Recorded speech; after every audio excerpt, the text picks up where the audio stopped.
Eu duvido que alguém esteja preparado para ouvir a história que eu tenho para contar. Meu nome é Cândida e tenho 78 anos. Nasci em 1947, em uma pequena vila no interior da Bahia, onde a pobreza era mais feroz que as secas do sertão.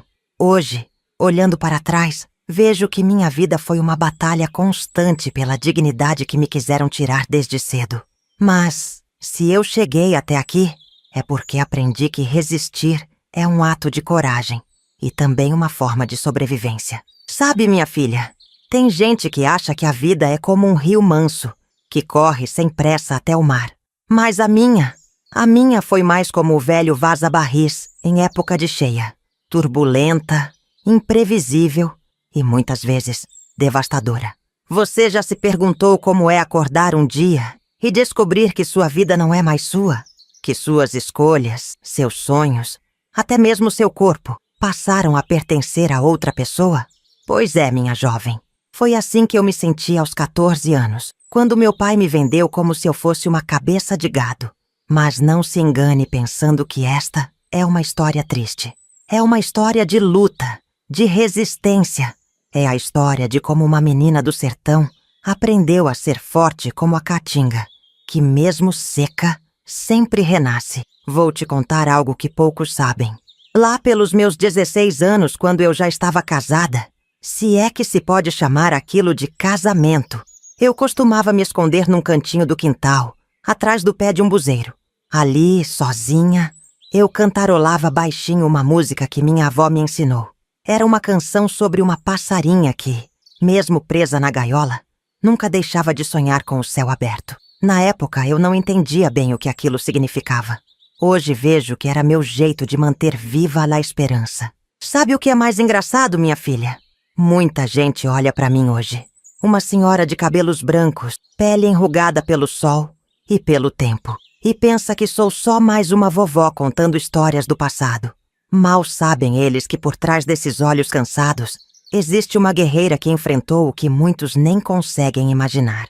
Mas antes de entrarmos nos detalhes mais sombrios da minha jornada, quero que você entenda uma coisa. Cada cicatriz que carrego, cada lágrima que derramei, cada momento de desespero que vivi, tudo isso faz parte de quem eu sou. Não tenho vergonha do meu passado. Tenho orgulho de ter sobrevivido a ele. Você já ouviu falar de resiliência? É uma palavra bonita, não é? Significa a capacidade de se recuperar, de voltar à forma original, depois de ser esticado, torcido, pressionado. Pois bem, eu sou como aquelas plantas do sertão que conseguem brotar nas pedras, que resistem à seca mais inclemente. A vida tentou me quebrar muitas vezes, mas eu sempre encontrei uma maneira de me reerguer. Então, minha querida, se prepare. A história que vou te contar não é para os fracos de coração. É uma história de dor, sim, mas também de esperança, de como uma menina que mal sabia ler se tornou dona do seu próprio destino, de como eu aprendi que a liberdade não é um presente que alguém te dá, mas algo pelo qual você precisa lutar todos os dias. Você está pronta para essa jornada? Está disposta a olhar nos olhos do sofrimento e ver além dele, enxergando a força que nasce da adversidade? Se sim, então sente-se mais perto. Deixe-me te levar de volta ao sertão da Bahia, para um tempo em que o mundo parecia maior e mais assustador, mas onde uma pequena chama de esperança nunca deixou de brilhar no coração de uma menina chamada Cândida. Muito bem, já que você está aqui, vamos começar do começo. Como eu disse, nasci em 1947, numa vila tão pequena que nem nome tinha direito. Era só um punhado de casas de taipa espalhadas no meio do nada, cercadas por uma caatinga que parecia não ter fim. Meu pai, Severino, era um homem alto e magro, com mãos calejadas de tanto trabalhar na roça. Minha mãe, Rosalina, tinha olhos doces, mas sempre cansados, como se carregasse o peso do mundo nos ombros. Éramos uma família grande, eu e mais 6 irmãos. Imagina só, 8 bocas para alimentar numa terra que mal dava o que comer. Morávamos numa casa simples, de chão batido e teto de palha. Nas noites de chuva forte, que eram raras, mas aconteciam, a água pingava dentro de casa e a gente corria para juntar as panelas e bacias para não molhar os poucos pertences que tínhamos. Meu pai e minha mãe trabalhavam como meeiros numa fazenda próxima. Sabe o que é ser meeiro, minha filha? É quando você planta na terra de outro e divide a colheita. Só que a divisão nunca era justa. O dono da terra sempre ficava com a maior parte, mesmo sem ter colocado a mão na enxada. Era um trabalho duro, de sol a sol, plantando milho, feijão e às vezes algodão quando o tempo permitia. Lembro como se fosse hoje do cheiro da terra molhada depois da chuva, misturado com o suor do meu pai quando ele voltava da roça. Era um cheiro de esperança, sabe? Porque a chuva significava que talvez, só talvez, a gente teria o que comer nos próximos meses. Eu comecei a ajudar na lida desde cedo. Com 6 anos, já carregava a água do córrego para casa. Cuidava dos meus irmãos menores e até ajudava na colheita quando precisava. Não tinha tempo para ser criança de verdade. Brinquedo? Luxo que a gente não conhecia. Nossas brincadeiras eram simples. Pular corda feita de cipó, brincar de esconde-esconde entre os mandacarus ou fazer bonecas de sabugo de milho. Escola? Ah, essa era uma palavra que soava como um sonho distante pra gente. Havia uma escolinha improvisada na vila, mas era longe e poucos podiam ir. Eu fui algumas vezes, escondida do meu pai. Lembro da primeira vez que peguei um lápis na mão. Parecia mágica ver as letras se formando no papel. Foi ali que nasceu em mim o desejo de aprender, de conhecer o mundo, além daquele pedaço de sertão. Minha avó, Dona Zefa, era quem trazia um pouco de magia para nossa vida dura. Nas noites de lua cheia, ela reunia a gente no terreiro e contava histórias. Histórias de assombração, de princesas encantadas, de heróis valentes. Com ela eu aprendi que mesmo na vida mais dura, sempre há espaço para sonhar. Uma vez ela me contou sobre uma moça que saiu do sertão e foi estudar na capital. Virou professora, diziam. Aquilo ficou na minha cabeça. Eu pensava, um dia vou ser que nem essa moça. Vou sair daqui, vou conhecer o mundo. Era um sonho bobo, eu sei, mas era meu. Era o que me fazia levantar toda manhã, mesmo quando o corpo doía do trabalho pesado. Mas a vida no sertão tem dessas coisas, sabe? A gente aprende cedo que sonhar é um luxo. A realidade bate a porta todo dia, na forma de barriga vazia, de mais um irmãozinho chegando, de mais uma seca que leva embora o pouco que a gente tem. Eu via nos olhos da minha mãe uma tristeza profunda, daquelas que parecem não ter fim.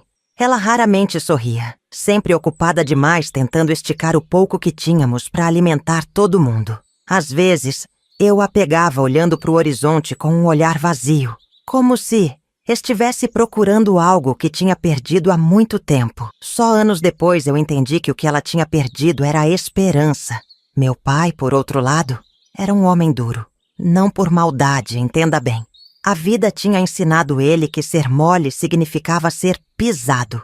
Ele falava pouco, trabalhava muito e às vezes descontava suas frustrações na cachaça.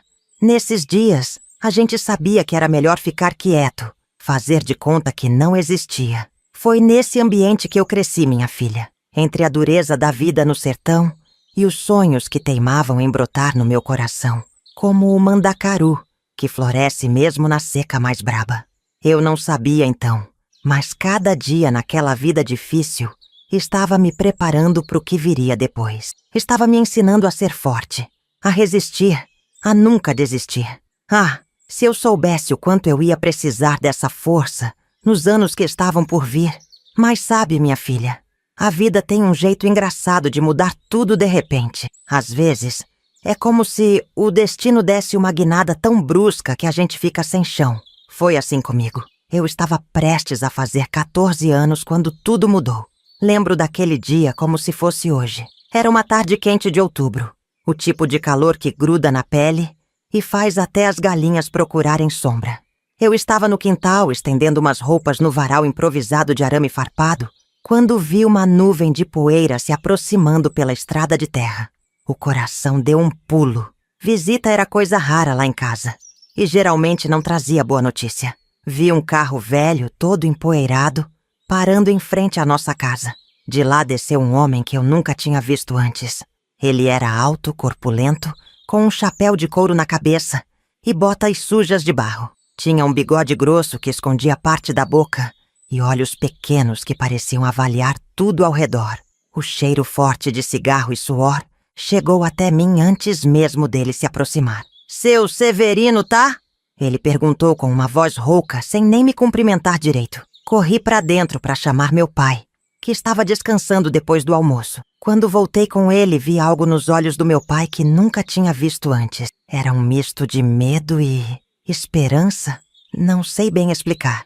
Os dois ficaram conversando baixo por um tempo, lançando olhares na minha direção de vez em quando. Meu estômago foi se apertando como se soubesse que algo ruim estava prestes a acontecer. Mais tarde, naquela mesma noite, ouvi meus pais cochichando no canto da sala. Minha mãe chorava baixinho e meu pai falava num tom urgente, quase desesperado. "Mas Severino, ela é só uma menina", minha mãe dizia entre soluços. "E o que você quer que eu faça, mulher? Você quer ver todo mundo passar fome?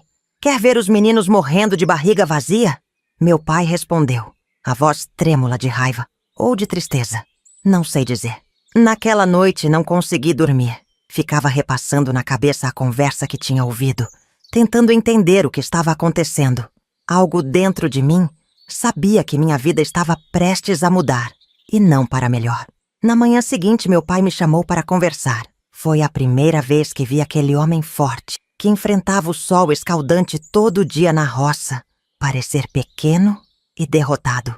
"Cândida, minha filha", ele começou, evitando olhar nos meus olhos. "Você já tá uma moça.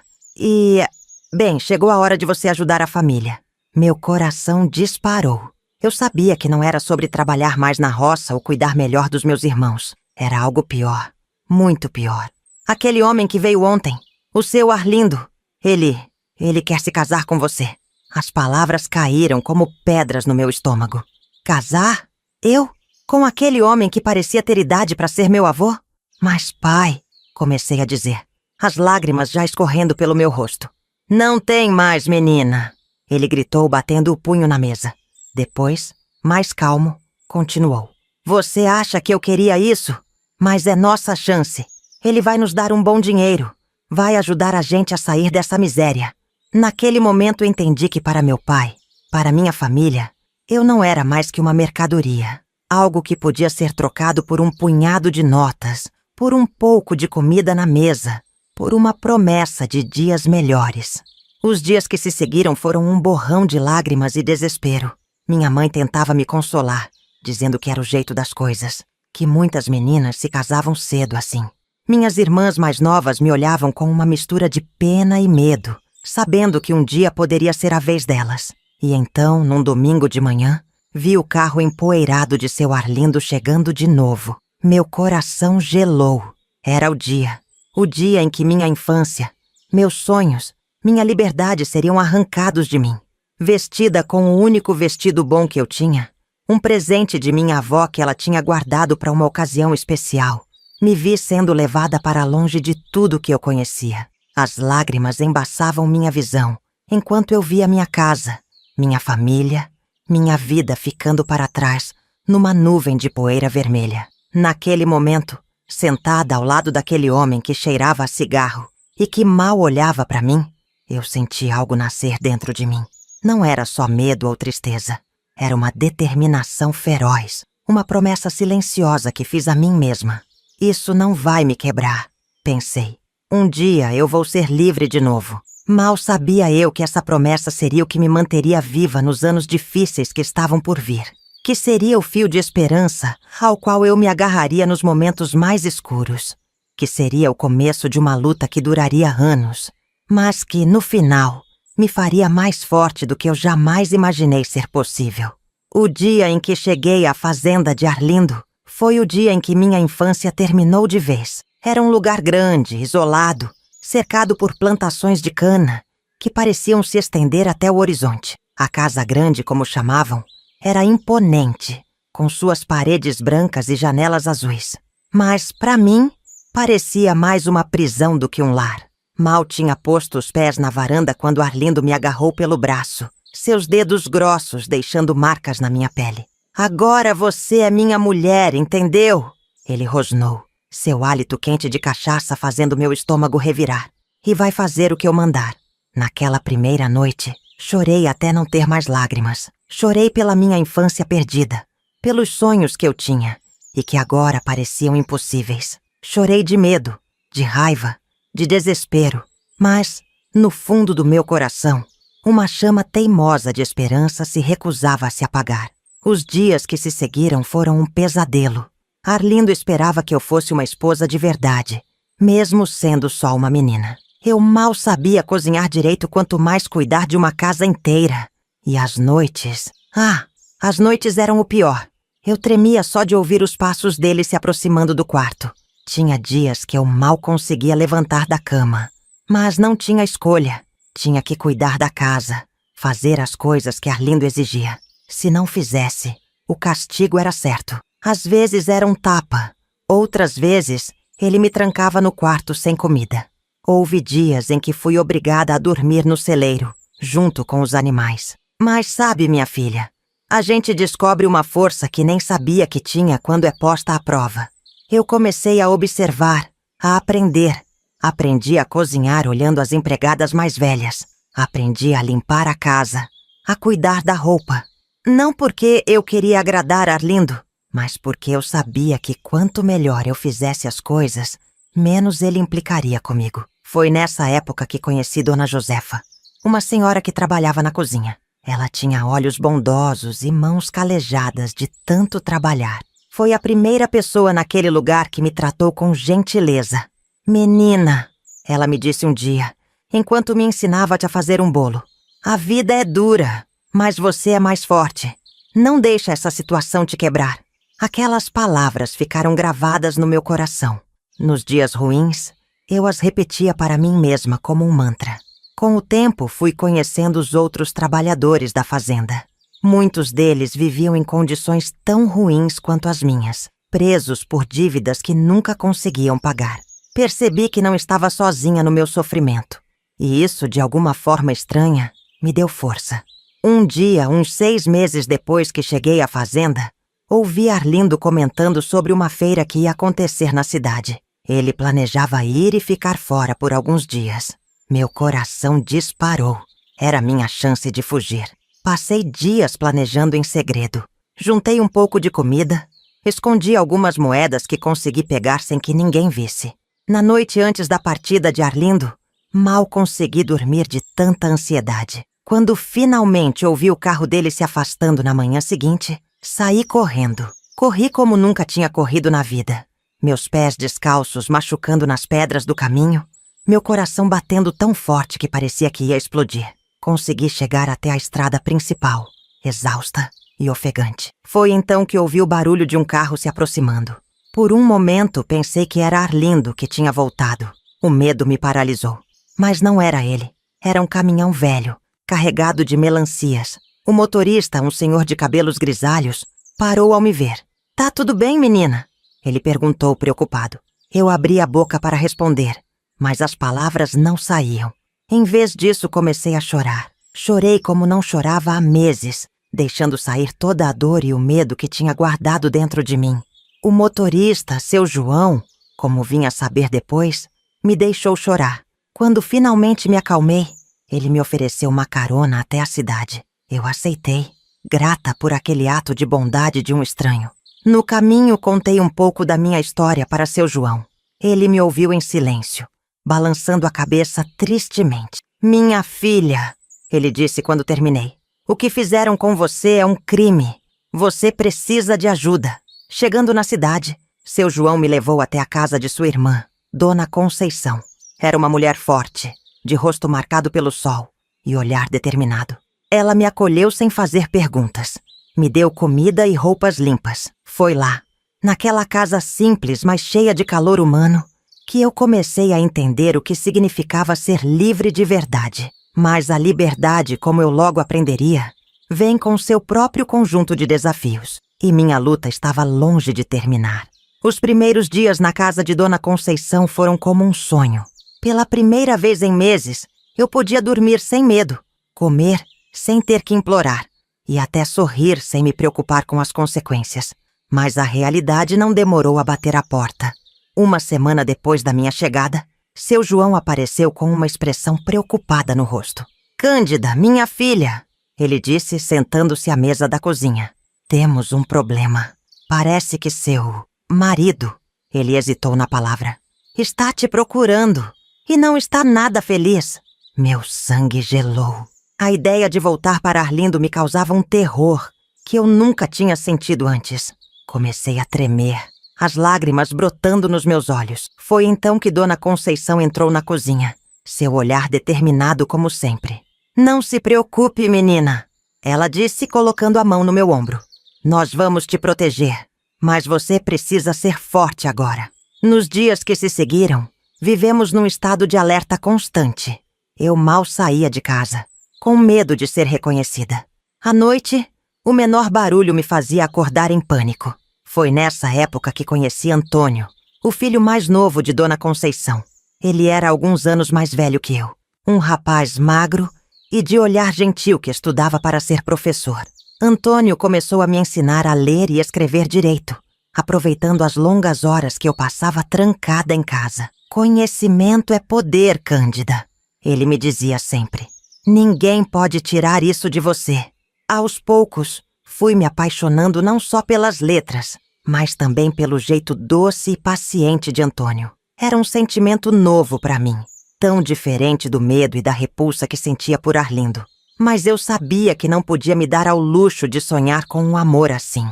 Um dia, depois de quase 2 meses morando com Dona Conceição, decidi que era hora de tentar construir uma vida por conta própria. Não podia depender da bondade deles para sempre. Vou procurar um emprego, anunciei durante o café da manhã. Dona Conceição trocou um olhar preocupado com seu João, que estava visitando. Tem certeza, minha filha? Ela perguntou.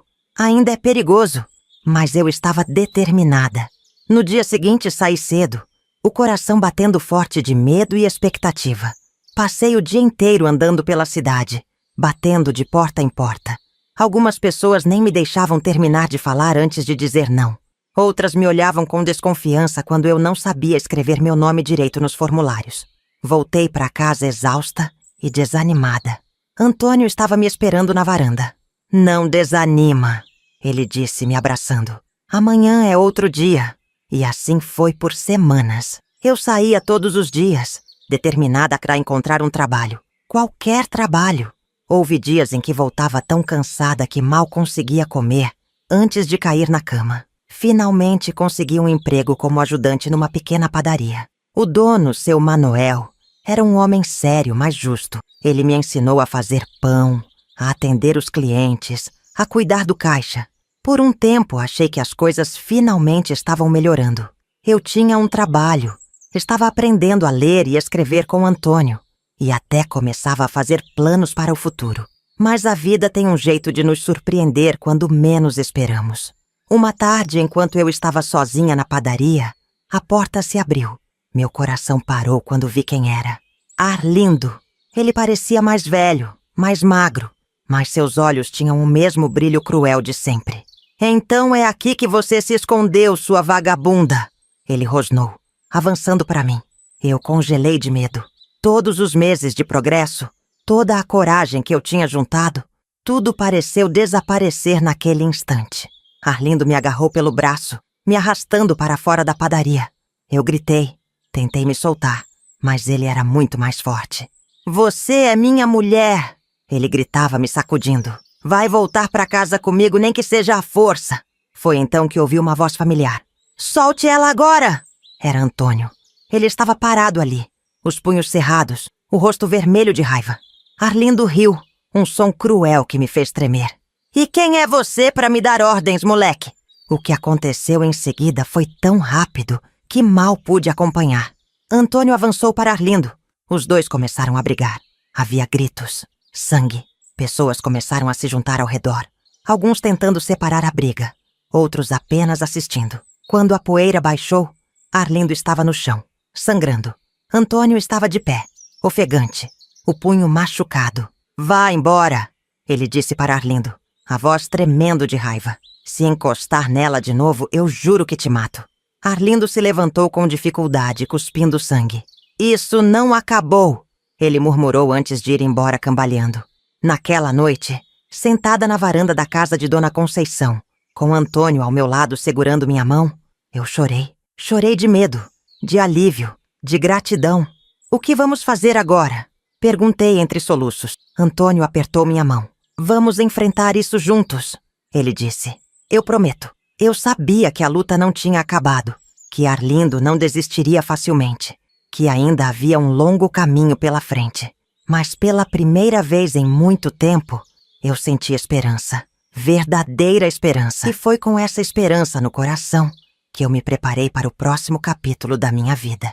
Um capítulo que eu não sabia ainda. Seria cheio de desafios, mas também de amor e de crescimento.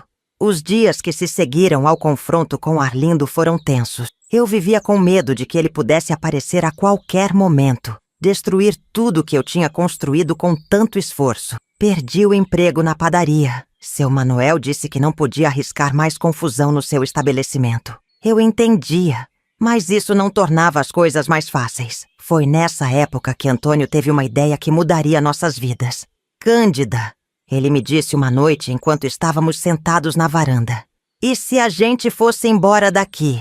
Começar uma vida nova em outro lugar? A ideia me assustou e me animou ao mesmo tempo. Deixar para trás tudo o que conhecia. Mais uma vez, era apavorante. Mas a perspectiva de uma vida livre do medo de Arlindo era tentadora demais para ignorar. Dona Conceição não ficou feliz com a ideia no início. Vocês são jovens demais, ela argumentou. Como vão se virar sozinhos? Mas Antônio estava determinado. Ele tinha terminado seus estudos e conseguido um emprego como professor numa cidade a algumas horas dali. Não era muito, mas era um começo. E assim, numa madrugada fria de junho, partimos. Tudo o que tínhamos cabia em 2 malas velhas. Peguei o ônibus com o coração apertado, olhando pela janela as ruas familiares desaparecerem na distância. A nova cidade era maior, mais movimentada. No início me senti perdida, assustada com tantas pessoas, tantos carros, tanto barulho. Mas Antônio estava ao meu lado, me guiando, me encorajando. Alugamos um quartinho nos fundos de uma casa velha. Era pequeno, com uma cozinha minúscula e um banheiro que mal dava para se virar, mas era nosso. Pela primeira vez na vida, eu tinha um lugar que podia chamar de lar. Antônio começou a trabalhar na escola local, ensinando crianças a ler e escrever. Eu continuava estudando em casa, determinada a melhorar minha educação. Mas logo percebi que precisávamos de mais dinheiro para sobreviver. Foi então que conheci Dona Zuleika, uma senhora que morava na casa da frente. Ela era costureira e, ao ver meu interesse, ofereceu-se para me ensinar. Menina, ela me disse, com uma agulha e linha, você pode criar maravilhas. E assim comecei minha jornada no mundo da costura. No início, eram apenas pequenos consertos, bainhas, botões. Mas com o tempo e prática, comecei a fazer vestidos, saias, até mesmo ternos simples. A vida não era fácil. Havia dias em que o dinheiro mal dava para comprar comida. Noites em que eu acordava em pânico, achando que tinha ouvido a voz de Arlindo. Mas estávamos juntos, Antônio e eu, enfrentando cada desafio de mãos dadas. 1 ano se passou. Eu já tinha minha própria clientela de costura. Pequena, mas fiel. Antônio era amado por seus alunos. Começamos a sonhar com um futuro melhor. Talvez até com uma família própria. Foi quando recebi uma notícia que abalou meu mundo mais uma vez. Era uma tarde comum. Eu estava costurando quando ouvi uma batida na porta. Ao abrir, me deparei com um homem que não conhecia. Dona Cândida? Ele perguntou. Quando assenti, ele continuou. Sou o Dr. Geraldo, advogado. Preciso falar com a senhora sobre seu marido. Meu sangue gelou. Arlindo tinha me encontrado? Mas não era isso. O Dr. Geraldo me informou que Arlindo havia falecido. Um acidente na fazenda, disse ele. Mas o que me chocou foi o que veio depois. Senhora, ele disse, legalmente a senhora ainda era esposa dele. E como tal, é a herdeira de todos os bens. Eu não sabia como reagir. Uma parte de mim sentia alívio por saber que Arlindo não era mais uma ameaça. Outra parte sentia uma culpa inexplicável. E ainda havia a confusão sobre essa herança inesperada. Quando contei a Antônio, Ele ficou em silêncio por um longo tempo. O que você quer fazer? Ele finalmente perguntou. Eu não sabia. A ideia de tocar em qualquer coisa que pertencesse a Arlindo me causava repulsa. Mas então pensei em todas as pessoas que conheci na fazenda. Trabalhadores como eu, presos numa vida de miséria. Quero ajudar, eu disse. Quero usar esse dinheiro para fazer algo bom. E assim começou um novo capítulo na minha vida. Com a ajuda do Dr. Geraldo, começamos a planejar como usar os recursos da fazenda para melhorar a vida dos trabalhadores. Criamos um programa de alfabetização, melhoramos as condições de moradia. Até mesmo começamos uma cooperativa. Não foi fácil. Houve resistência, é claro. Pessoas que não queriam mudanças, que desconfiavam das nossas intenções. Mas aos poucos, fomos conquistando a confiança deles. Ver aquelas pessoas que antes viviam em condições tão precárias terem a chance de uma vida melhor foi a coisa mais gratificante que já experimentei. Cada sorriso, cada obrigado, cada criança que aprendia a ler era como um bálsamo para as feridas do meu passado. Antônio estava ao meu lado em cada passo do caminho. Seu apoio, seu amor foram minha força nos momentos difíceis. E foi nesse período de transformação e cura que descobrimos que estávamos esperando nosso primeiro filho. Sentada na varanda da casa grande, agora transformada em uma escola comunitária, com a mão sobre minha barriga crescendo, eu olhava para o horizonte e pensava em quanto minha vida tinha mudado.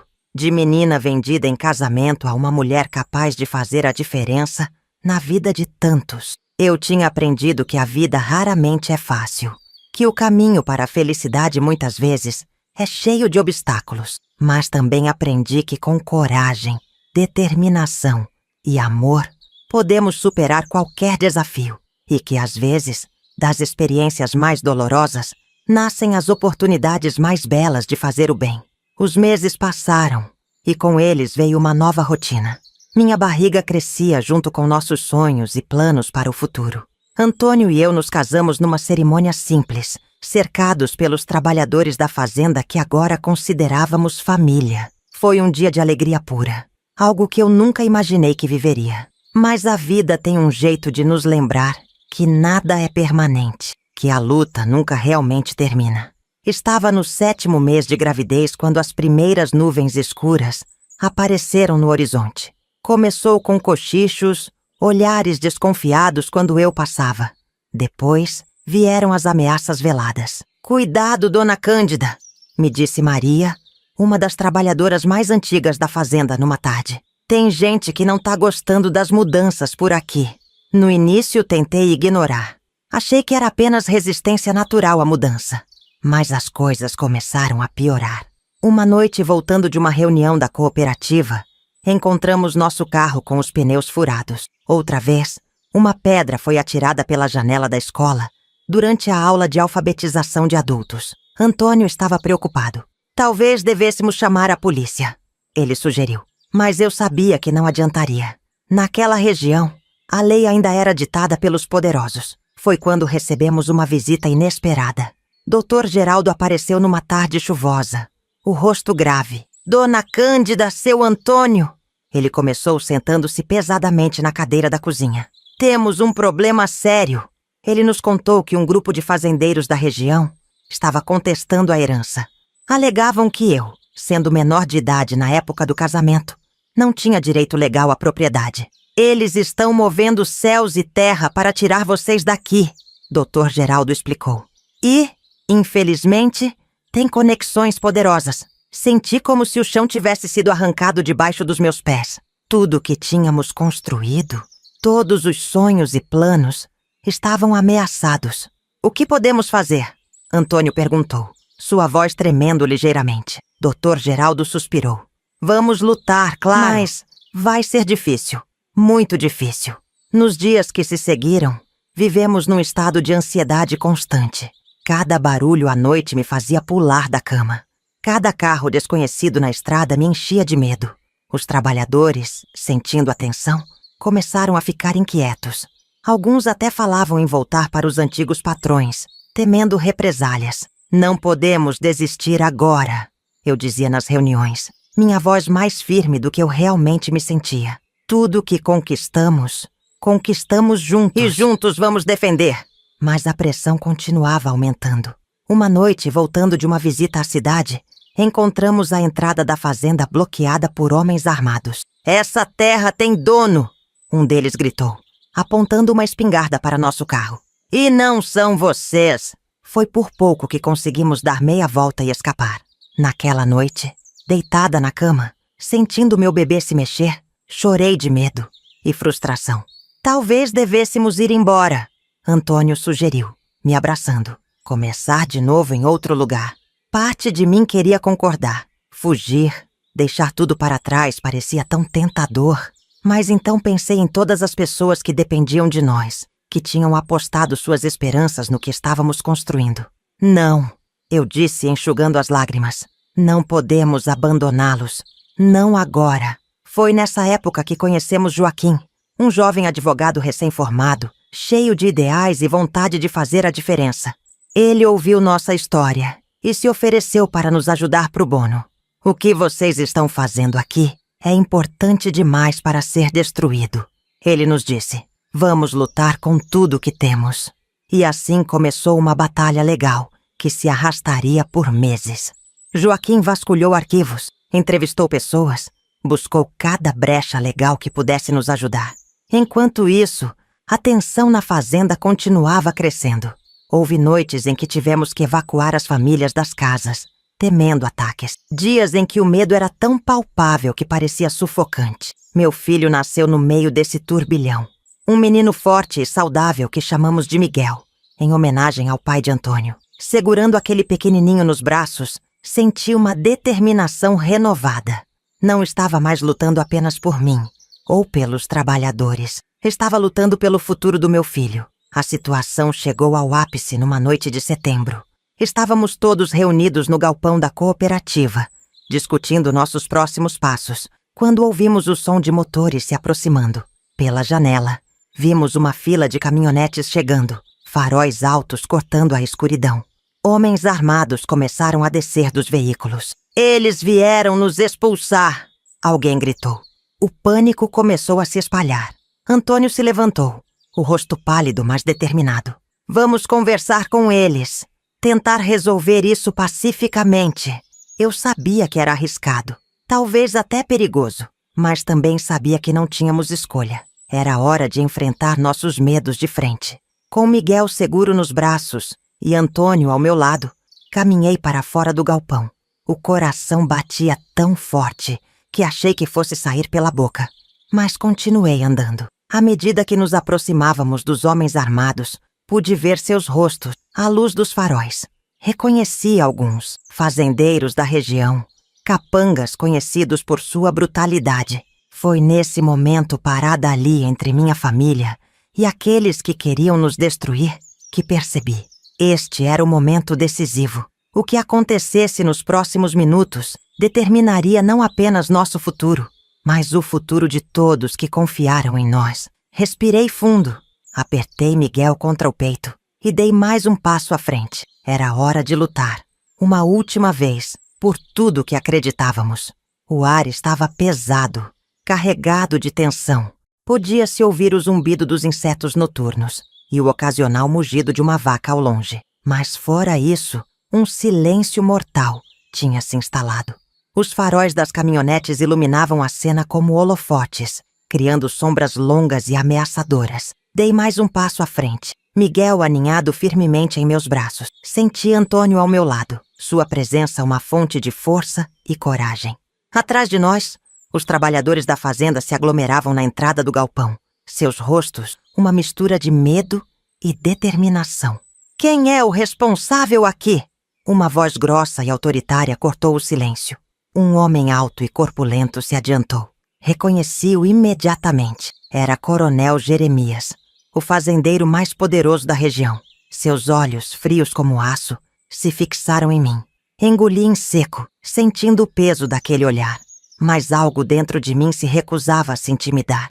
Não depois de tudo que havíamos passado, de tudo que havíamos construído. Sou eu, respondi, minha voz mais firme do que eu esperava. Cândida Oliveira. Esta terra me pertence legalmente. O coronel Jeremias riu. Um som sem humor que fez meu sangue gelar. Legalmente? Ele zombou.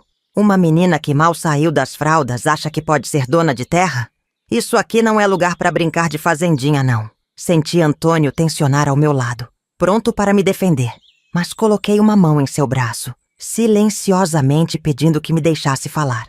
Não estamos brincando, coronel, disse dando um passo à frente. Estamos trabalhando, construindo algo que beneficia não só a nós, mas toda a comunidade. Fiz um gesto amplo com o braço, indicando os trabalhadores atrás de nós. Olhe ao seu redor. Vê estas pessoas? Elas têm nomes, famílias, sonhos. Não são peões num tabuleiro de xadrez que o senhor pode mover a seu bel prazer.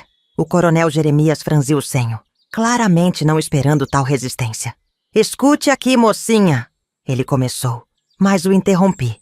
Não, o senhor escute, falei, minha voz aumentando de volume. Sei que o senhor e seus amigos estão acostumados a ter tudo do seu jeito, que para vocês, gente como nós não passa de mão de obra barata. Mas as coisas estão mudando. Dei mais um passo à frente, Miguel se mexendo inquieto em meus braços. Esta terra foi comprada com o suor e o sangue dessas pessoas. Foi regada com suas lágrimas, cultivada com suas esperanças. E agora, pela primeira vez, elas estão colhendo os frutos do seu próprio trabalho. Vi algo flutuar nos olhos do coronel. Dúvida, talvez, mas foi rapidamente substituído por raiva. Chega dessa bobagem, ele rosnou. Vocês têm até amanhã para sair daqui. Caso contrário, ele deixou a ameaça pairar no ar, mas o significado era claro. Foi nesse momento que ouvi uma comoção atrás de mim. Os trabalhadores estavam se movendo, formando uma barreira humana entre nós e os homens armados. João, um dos trabalhadores mais velhos, deu um passo à frente. Com todo respeito, coronel, ele disse, sua voz trêmula, mas decidida. Mas se quiser tirar Dona Cândida e seu Antônio daqui, vai ter que passar por cima de todos nós. Um murmúrio de concordância percorreu o grupo. Vi rostos determinados, punhos cerrados, olhares desafiadores. Aquelas pessoas, que por tanto tempo tinham sido subjugadas e silenciadas, estavam finalmente se levantando. O coronel Jeremias pareceu momentaneamente desconcertado. Ele olhou para seus homens, depois de volta para nós, claramente reavaliando a situação. Foi nesse momento que ouvi o som de mais carros se aproximando. Meu coração disparou, temendo que fossem reforços para o coronel. Mas quando os faróis iluminaram a cena, vi que eram carros da polícia. Dr. Geraldo saiu de um dos carros, seguido por Joaquim e vários policiais. Boa noite, coronel. Dr. Geraldo disse, sua voz calma, mas firme. Creio que temos alguns assuntos legais para discutir. O rosto do coronel Jeremias ficou vermelho de raiva. Isso não acabou, ele rosnou, antes de fazer um gesto para seus homens recuarem. Enquanto os via partindo, senti uma onda de alívio me invadir. Mas sabia que isso era apenas o começo. A verdadeira batalha ainda estava por vir. Naquela noite, reunidos no galpão da cooperativa, discutimos nossos próximos passos. A atmosfera era de cautela, mas também de esperança. Pela primeira vez, senti que não estávamos sozinhos nessa luta. O que acontece agora? Perguntei a Joaquim, que estava revisando alguns documentos. Ele levantou os olhos, um sorriso cansado, mas determinado em seu rosto. Agora, ele disse, nós lutamos. Nos tribunais, na mídia, onde for preciso. Não vai ser fácil. Mas temos a lei e a justiça do nosso lado. Olhei ao redor, para os rostos cansados, mas esperançosos dos trabalhadores, para Antônio, que segurava Miguel adormecido, para Dr. Geraldo, que discutia estratégias com alguns líderes comunitários. Naquele momento, entendi que o que estávamos fazendo era maior do que nós. Era sobre justiça, dignidade e o direito de cada pessoa de construir um futuro melhor. A luta estava longe de terminar, mas pela primeira vez, senti que tínhamos uma chance real de vencer. E eu estava pronta para enfrentar o que quer que viesse pela frente. Os meses que se seguiram foram uma montanha-russa de emoções. Nossa luta, que começou nos campos da fazenda, agora se estendia aos corredores dos tribunais e as manchetes dos jornais locais. Joaquim, nosso jovem e dedicado advogado, passava dias e noites debruçado sobre documentos, buscando cada brecha legal que pudesse nos ajudar. Dr. Geraldo usava seus contatos para garantir que nossa história fosse ouvida pelas pessoas certas. Enquanto isso, na fazenda, continuávamos nosso trabalho. As aulas de alfabetização, a cooperativa, os projetos de melhoria. Tudo seguia em frente, apesar da sombra da incerteza que pairava sobre nós. Uma tarde, estava na varanda amamentando Miguel, quando vi um carro desconhecido se aproximando. Meu coração acelerou, temendo más notícias. Para minha surpresa, dele desceu uma mulher elegante, carregando uma pasta e uma câmera. Dona Cândida? Ela perguntou se aproximando. Sou Mariana Silva, repórter do Jornal da Capital. Gostaria de contar sua história. No início, hesitei. Expor nossa luta publicamente parecia arriscado. Mas Antônio, que tinha se juntado a nós, colocou a mão no meu ombro. Talvez seja disso que precisamos, ele disse suavemente. Deixar o mundo saber o que está acontecendo aqui. E assim, pela primeira vez, contei minha história completa a um estranho. Falei sobre minha infância no sertão, o casamento forçado, a fuga e, finalmente, nossa luta atual. Mariana ouviu tudo com atenção, seus olhos às vezes se enchendo de lágrimas. Nos dias seguintes, ela entrevistou trabalhadores, fotografou a fazenda, documentou nossas conquistas e desafios. Quando a reportagem foi publicada, uma semana depois, causou um impacto que nenhum de nós poderia ter previsto. De repente, nossa pequena luta no interior da Bahia tinha se tornado um símbolo de resistência e esperança. Recebemos mensagens de apoio de todo o país. Advogados ofereceram seus serviços gratuitamente. Políticos começaram a falar sobre reforma agrária e direitos dos trabalhadores rurais. Mas com a visibilidade, veio também o aumento da pressão. O coronel Jeremias e seus aliados intensificaram seus ataques, agora não apenas nos tribunais, mas também na mídia. Fomos acusados de sermos agitadores, comunistas, de estarmos perturbando a ordem social. A tensão atingiu seu ápice numa manhã de quarta-feira. Estávamos todos reunidos no galpão da cooperativa para uma assembleia quando Joaquim chegou, ofegante e pálido. O juiz vai anunciar a decisão hoje, ele disse, sua voz tremendo ligeiramente. Em 1 hora. O silêncio que se seguiu foi ensurdecedor. Tudo pelo que tínhamos lutado, tudo que tínhamos construído, seria decidido em questão de minutos por um homem que nunca tinha pisado em nossa fazenda, que nunca tinha visto os rostos das pessoas cujas vidas estavam em suas mãos. Vamos todos, disse João, o trabalhador mais velho. Vamos mostrar a eles que não somos apenas nomes num papel. Somos gente de verdade. E assim, numa caravana improvisada de carros, caminhões e até mesmo alguns a cavalo, fizemos o caminho até a cidade. Chegando ao fórum, encontramos as escadarias lotadas. De um lado, estavam os fazendeiros locais, liderados pelo coronel Jeremias, seus rostos duros e determinados. Do outro, para nossa surpresa, estava uma multidão de apoiadores, gente da cidade, estudantes, trabalhadores de outras fazendas, todos segurando cartazes e gritando palavras de ordem. No meio disso tudo, eu caminhava com Miguel nos braços, Antônio ao meu lado. Senti todos os olhares se voltarem para nós enquanto subíamos as escadas. O burburinho diminuiu, dando lugar a um silêncio tenso. Dentro do tribunal, o ar estava pesado com expectativa. O juiz, um homem de meia-idade com olhos cansados, nos olhou por cima dos óculos enquanto tomávamos nossos lugares. Antes de anunciar minha decisão, ele disse, sua voz ecoando na sala silenciosa. Gostaria de fazer uma pergunta à senhora, Dona Cândida. Engoli em seco, sentindo o peso daquele momento. Sim, meritíssimo. Por quê? Ele perguntou simplesmente. Por que lutar tanto por essa terra? A senhora poderia ter vendido, pego o dinheiro, começado uma nova vida em outro lugar. Por que escolher esse caminho mais difícil? Por um momento fiquei sem palavras. Olhei para Antônio, para Miguel, em meus braços, para os rostos ansiosos dos trabalhadores atrás de mim. E então, as palavras vieram. Meritíssimo! Comecei, minha voz ganhando força à medida que falava.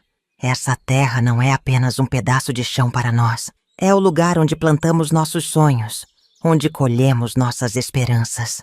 Cada grão de areia ali está misturado com o suor e as lágrimas de gente que, pela primeira vez na vida, está tendo a chance de construir um futuro melhor. Fiz uma pausa, respirando fundo. Eu poderia ter vendido, sim. Poderia ter pegado o dinheiro e ido embora. Mas que exemplo eu estaria dando para meu filho? Olhei para Miguel, que me encarava com seus grandes olhos curiosos. Que lição eu estaria ensinando? Que devemos desistir quando as coisas ficam difíceis? Que devemos abandonar aqueles que confiam em nós? Olhei diretamente nos olhos do juiz. Meritíssimo!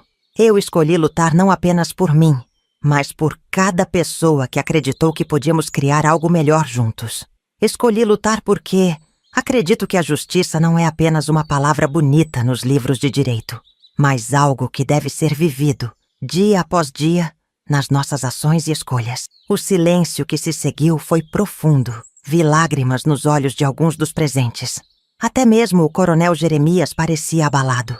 O juiz me olhou por um longo momento. Dan assentiu lentamente. Entendo, ele disse suavemente. Então, endireitando-se na cadeira, anunciou. Estou pronto para dar meu veredicto. O juiz pigarreou, ajustou seus óculos e começou a ler seu veredicto. Cada palavra parecia ecoar na sala silenciosa, carregada de tensão. Considerando todas as evidências apresentadas, ele começou. Os testemunhos ouvidos e os argumentos de ambas as partes, cheguei à seguinte conclusão. Senti Antônio apertar minha mão. Ao nosso redor, podia ouvir a respiração suspensa de dezenas de pessoas. A lei é clara quanto aos direitos de propriedade, continuou o juiz. No entanto, a lei também existe para servir à justiça e ao bem comum.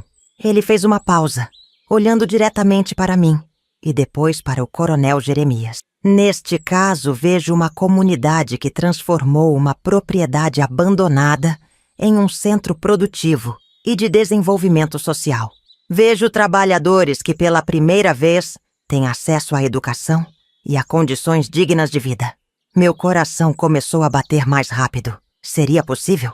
Portanto, o juiz continuou, sua voz firme. Declaro que a propriedade em questão permanecerá sob a administração de Dona Cândida Oliveira e da Cooperativa de Trabalhadores Rurais. A sala explodiu em gritos de alegria e aplausos. Pessoas se abraçavam, choravam, riam. Vi o coronel Jeremias levantar-se abruptamente, seu rosto vermelho de raiva, e sair da sala a passos largos. Mas o juiz ainda não tinha terminado. Ele levantou a mão, pedindo silêncio. No entanto, ele continuou, reconheço também o direito dos antigos proprietários a uma compensação justa. Portanto, ordeno que uma parte da produção da fazenda seja destinada pelos próximos 5 anos como pagamento aos herdeiros legais do falecido Arlindo. Olhei para Joaquim, que assentiu, sorrindo. Era um compromisso justo, um que podíamos cumprir. Quando saímos do tribunal, fomos recebidos por uma multidão em festa. Pessoas que nem conhecíamos nos abraçavam, nos parabenizavam. Vi Mariana, a repórter, correndo em nossa direção com um microfone. Dona Cândida, ela perguntou, ofegante de excitação. O que a senhora tem a dizer sobre a decisão do juiz? Olhei para Antônio, para Miguel em meus braços, para os rostos sorridentes dos trabalhadores ao nosso redor. Senti uma onda de emoção me invadir.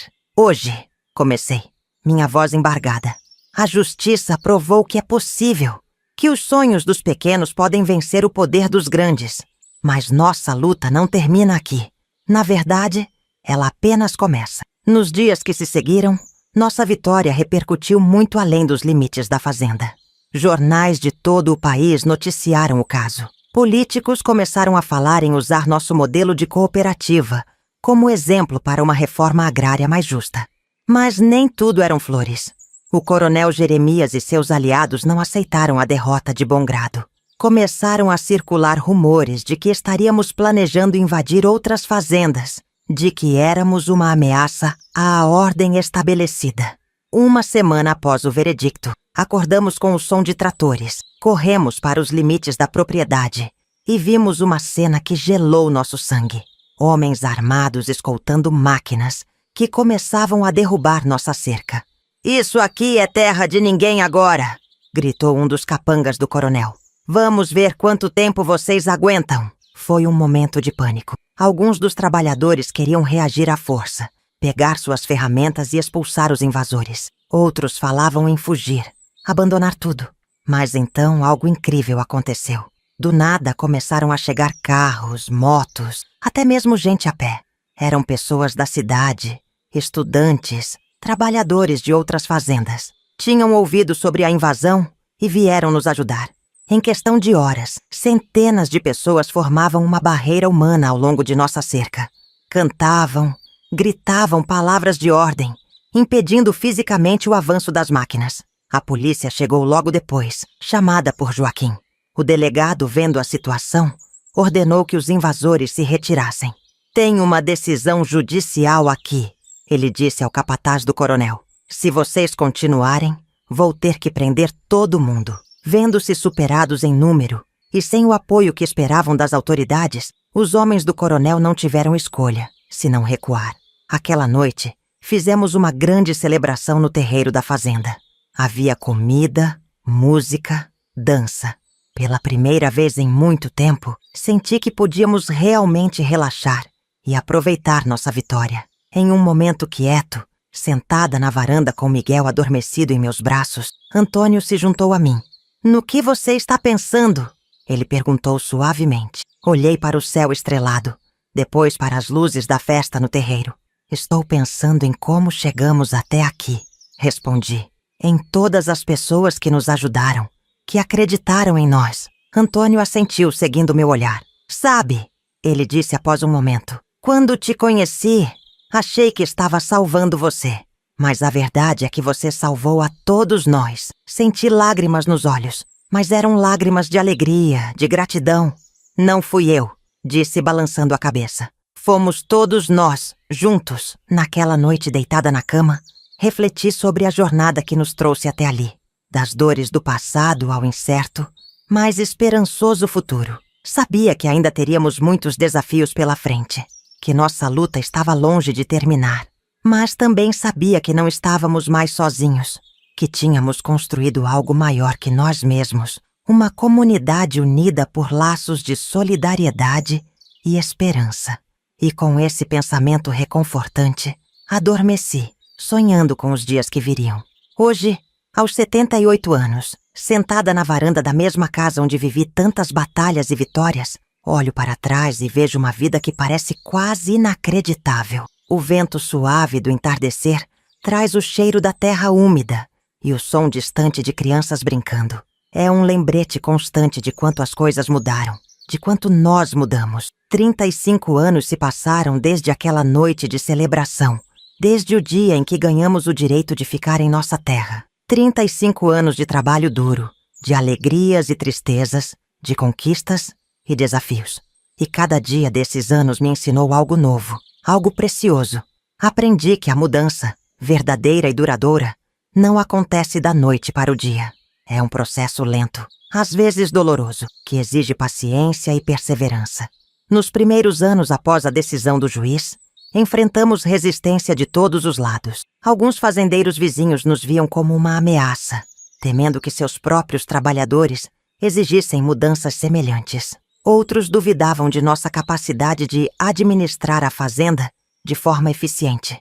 Houve momentos difíceis, é claro. Secas que ameaçaram nossas colheitas, disputas internas na cooperativa, pressões externas que pareciam nos sufocar. Mas a cada obstáculo que superávamos, ficávamos mais fortes, mais unidos. Uma das lições mais importantes que aprendi foi sobre o poder da educação. Veja bem, quando começamos, muitos de nós mal sabíamos ler e escrever. Eu mesma, nem apesar dos esforços de Antônio, ainda lutava com palavras mais complexas. Mas entendemos que o conhecimento era nossa arma mais poderosa.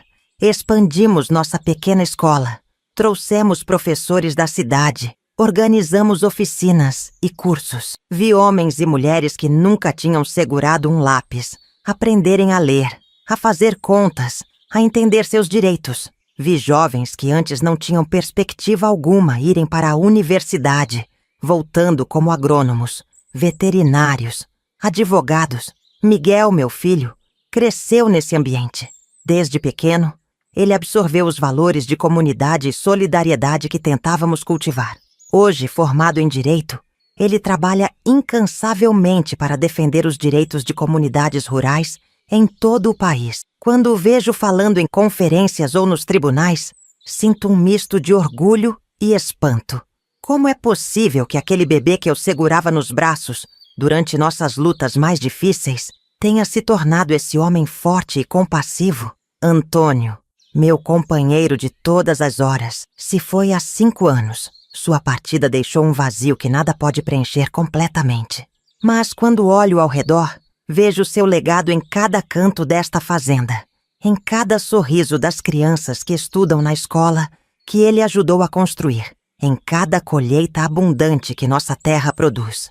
Outra lição crucial que a vida me ensinou é sobre o verdadeiro significado de riqueza. Quando era jovem, achava que ser rico era ter muito dinheiro, roupas bonitas, uma casa grande. Hoje sei que a verdadeira riqueza está nas relações que construímos, no impacto positivo que temos na vida dos outros. Nossa fazenda nunca se tornou um grande empreendimento comercial. Não ficamos milionários, não construímos mansões, mas criamos algo muito mais valioso. Uma comunidade, um lugar onde as pessoas se importam umas com as outras, onde ninguém passa fome, onde cada criança tem a oportunidade de estudar e sonhar. Lembro-me de um dia, há alguns anos, quando recebi a visita de uma jovem jornalista. Ela estava fazendo uma reportagem sobre comunidades rurais bem-sucedidas e queria saber nosso segredo. Dona Cândida, ela me perguntou, como vocês conseguiram transformar uma fazenda falida em um modelo de desenvolvimento sustentável? Pensei por um momento antes de responder. Não há segredo, minha filha, disse finalmente. O que fizemos aqui foi simplesmente acreditar no poder da união, da solidariedade. Entendemos que quando todos trabalham juntos pelo bem comum, todos se beneficiam. Vi o ceticismo nos olhos dela. Era compreensível. Num mundo cada vez mais individualista, falar de comunidade e cooperação soa quase utópico. Mas deve ter havido dificuldades, conflitos. Ela insistiu. Oh, sim, e muitos. Ainda temos. Somos seres humanos, afinal. Temos nossas diferenças, nossos desentendimentos. Mas aprendemos a resolver nossos problemas através do diálogo, do respeito mútuo. Aprendemos que nossas diferenças podem ser nossa força, não nossa fraqueza. Enquanto falava, percebi que estava transmitindo não apenas nossa história, mas uma filosofia de vida, uma forma de ver o mundo e nossa relação com os outros, que vai muito além de administrar uma fazenda ou uma cooperativa. É engraçado como a vida dá voltas. Quando era menina, sonhava em fugir do campo, em conhecer o mundo lá fora. Acabei descobrindo que meu lugar era exatamente aqui, neste pedaço de terra que aprendi a amar e respeitar. Mas talvez a lição mais importante que aprendi em todos esses anos seja sobre a natureza da mudança. Mudança real, profunda. Não vem de fora. Não pode ser imposta por leis ou decretos. Ela começa dentro de cada um de nós, na forma como escolhemos ver o mundo e agir nele. Quando olho para trás, para aquela menina assustada que fui um dia, vendida em casamento, sem controle sobre seu próprio destino, mal posso acreditar na jornada que percorri. Cada desafio, cada obstáculo, cada momento de desespero e de triunfo me moldou, me transformou. E se há uma coisa que quero que as gerações futuras entendam, é isso. Nunca subestime o poder de um sonho, de uma ideia. Nunca pense que você é pequeno demais, fraco demais ou insignificante demais para fazer a diferença. Porque é nas pequenas ações diárias, na coragem de enfrentar a injustiça, na disposição de estender a mão para ajudar o próximo, que construímos um mundo melhor. A mudança que queremos ver no mundo começa conosco. E se eu, uma menina do sertão sem educação formal, pude ajudar a transformar não apenas minha vida, mas a vida de toda uma comunidade, imaginem o que cada um de vocês pode fazer.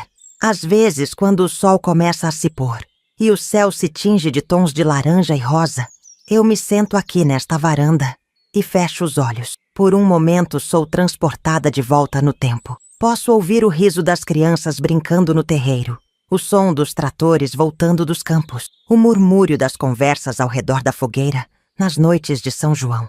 Nesses momentos, sinto uma gratidão tão profunda que mal posso expressar em palavras. Gratidão por cada pessoa que fez parte desta jornada, por cada lição aprendida, por cada obstáculo superado.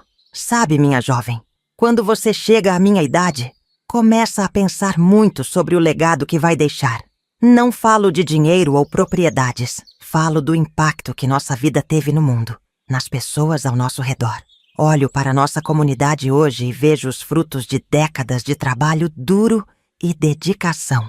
Vejo nossos campos verdes, produtivos, cultivados com técnicas sustentáveis que aprendemos ao longo dos anos. Vejo nossa escola, agora um centro educacional que atende não só as crianças daqui, mas também de comunidades vizinhas. Vejo nosso posto de saúde construído com o esforço conjunto da comunidade, onde médicos e enfermeiros voluntários atendem regularmente. Lembro-me de quantas vidas foram salvas ali, quantos bebês nasceram, quantos idosos receberam cuidados dignos em seus últimos dias. Nossa cooperativa, que começou tão pequena e frágil, hoje é um modelo de gestão participativa e economia solidária. Produzimos e vendemos não só para o mercado local, mas exportamos para outras regiões do país. Mas mais importante que o sucesso econômico é ver como cada membro da cooperativa se sente verdadeiramente parte de algo maior, dono de seu próprio destino. Mas sabe o que me dá mais orgulho? É ver como nossa experiência aqui inspirou outras comunidades. Ao longo dos anos recebemos visitas de grupos de todo o Brasil, pessoas querendo entender como fizemos isso funcionar, como transformamos uma fazenda falida em uma comunidade próspera e unida. E não foram só brasileiros. Lembro-me de um grupo de agricultores africanos que passou um mês conosco, aprendendo sobre nossas técnicas de cultivo e nossa forma de organização. Ver nossos conhecimentos, nascidos da necessidade e da luta, sendo levados para ajudar pessoas do outro lado do oceano, me fez perceber o quão longe tínhamos chegado. Claro, nem tudo são flores. Ainda enfrentamos desafios. As mudanças climáticas têm afetado nossas colheitas. A pressão do agronegócio industrial é constante. E sempre há o risco de nos acomodarmos, de perdermos o espírito de luta e solidariedade que nos trouxe até aqui. Mas quando olho para os jovens da nossa comunidade, sinto esperança. Vejo neles a mesma determinação, o mesmo fogo que nos movia há tantos anos. Eles estão levando nossa luta adiante, mas de novas maneiras, usando tecnologia para melhorar nossa produção, conectando-se com movimentos globais de justiça social e ambiental. Se há uma mensagem que gostaria de deixar para as futuras gerações, é esta: nunca parem de sonhar, nunca parem de lutar por um mundo melhor. Mas lembrem-se, a verdadeira mudança começa pequena, começa local, começa com você decidindo fazer a diferença na vida de uma pessoa, depois outra e outra. Lembrem-se também que ninguém faz nada sozinho. Nossa força está na união, na solidariedade. Cultivem suas comunidades, fortaleçam seus laços. Em tempos difíceis, serão esses laços que os manterão de pé. E nunca, jamais, subestimem o poder de uma história. Minha história, nossa história, não é apenas sobre uma fazenda no interior da Bahia. É sobre esperança. É sobre a capacidade humana de superar adversidades, de se reinventar, de construir algo belo e significativo a partir do caos e da injustiça. Cada um de vocês tem uma história para contar, uma história que pode inspirar, que pode mudar vidas. Não tenham medo de contá-la, de vivê-la plenamente. Ah, e uma última coisa: nunca percam a capacidade de se maravilhar com a vida. Mesmo nos momentos mais sombrios, há beleza a ser encontrada. No sorriso de uma criança, no nascer do sol, na primeira chuva após uma longa seca. São esses pequenos milagres diários que nos dão força para continuar. Agora, olhando para trás, para aquela menina assustada que fui um dia, Para a jovem determinada que enfrentou tantos obstáculos. Para a mulher que viu seus sonhos se realizarem e se transformarem em algo maior que ela mesma. Sinto uma paz profunda. Sei que meu tempo está chegando ao fim, mas não tenho medo. Sei que o que construímos aqui continuará, que as sementes que plantamos continuarão a dar frutos muito depois que eu me for. E para você, minha jovem, que teve a paciência de ouvir a história de uma velha, deixo um desafio. Que história você quer contar com sua vida? Que mundo você quer ajudar a construir? Lembre-se, não importa de onde você veio, não importa quão impossíveis seus sonhos possam parecer. Se eu, uma menina do sertão sem educação, pude fazer a diferença, imagine o que você pode fazer. O futuro está em suas mãos. Faça dele uma história de esperança, de coragem, de amor. Uma história que daqui a muitos anos você terá orgulho de contar, assim como eu tenho orgulho de contar a minha. E quem sabe, talvez um dia, quando você for tão velha quanto eu sou agora, estará sentada em uma varanda como esta, olhando para um mundo melhor que ajudou a criar, contando sua própria história de transformação e esperança para alguém disposto a ouvir e a sonhar. Porque no final, é disso que se trata a vida, de sonhar, de lutar, de amar e de passar adiante a chama da esperança para as gerações que virão depois de nós. E com isso, minha querida, termino minha história. Mas lembre-se, a sua está apenas começando. Faça dela uma história que vale a pena ser contada.